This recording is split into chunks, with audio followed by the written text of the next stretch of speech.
গেমের পাসওয়ার্ড না দেওয়ায় খুন। নদিয়ার নাকাশিপাড়ায় খুন নবম শ্রেণীর ছাত্র। টিউশন থেকে বেরোতেই গলায় ফাঁস দিয়ে খুন। গ্রেফতার 2 নাবালক পড়ুয়া।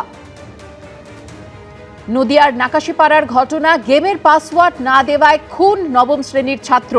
টিউশন থেকে বেরোতেই গলায় ফাঁস দিয়ে খুন। আর এই ঘটনায় গ্রেফতার করা হয়েছে 2 নাবালক পড়ুয়াকে।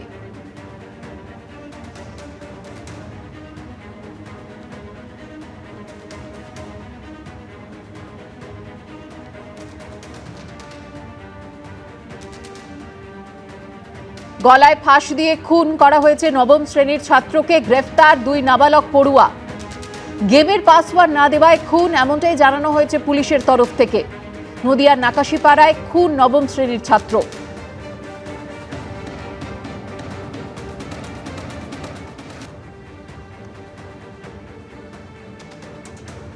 আমরা যেটা প্রথম অবস্থার মধ্যে একদম প্রাথমিক পর্যায়ে যেটা পেয়েছি সেটা হচ্ছে যে ফ্রি ফায়ার যে গেম আছে সেই গেমের আইডিটা এই ডিজিজড যে আমরা অ্যাকিউজড যাকে ধরেছি, আটক করেছি, তার কাছের মধ্যে তার আইডিটা ডিজিজড নিয়ে রেখেছিল নিজের কাছে এবং বারবার বলার পরেও সেটা দিচ্ছিল না এবং তারই প্রতিহিংসাবশত সেখানের মধ্যে এই ঘটনাটি সে ঘটিয়েছে এবং সে সেটা আমাদের কাছে স্বীকারও করেছে।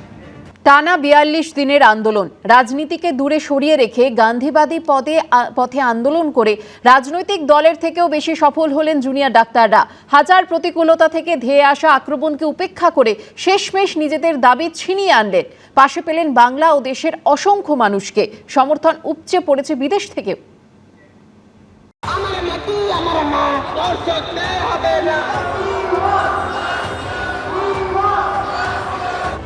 গত প্রায় 1.5 মাসে একটা শহর যেন হঠাৎই তেড়ে ফুঁড়ে জেগে উঠেছে। যে বঙ্গবাসীকে অনেকে শুধু রাজনৈতিক তর্কপ্রিয় বলে থাকেন, তারাই রাজনীতিকে দূরে সরিয়ে রেখে আন্দোলনের নতুন সংজ্ঞা লিখেছে।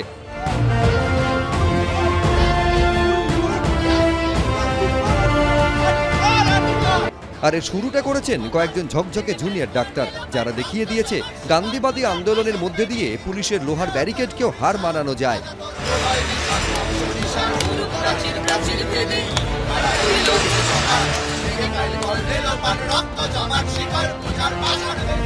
কলকাতার পুলিশ কমিশনারের টেবিলে শিরদাঁড়া রেখে তার হাতেই তার পদত্যাগের দাবিপত্র তুলে দেওয়া যায়।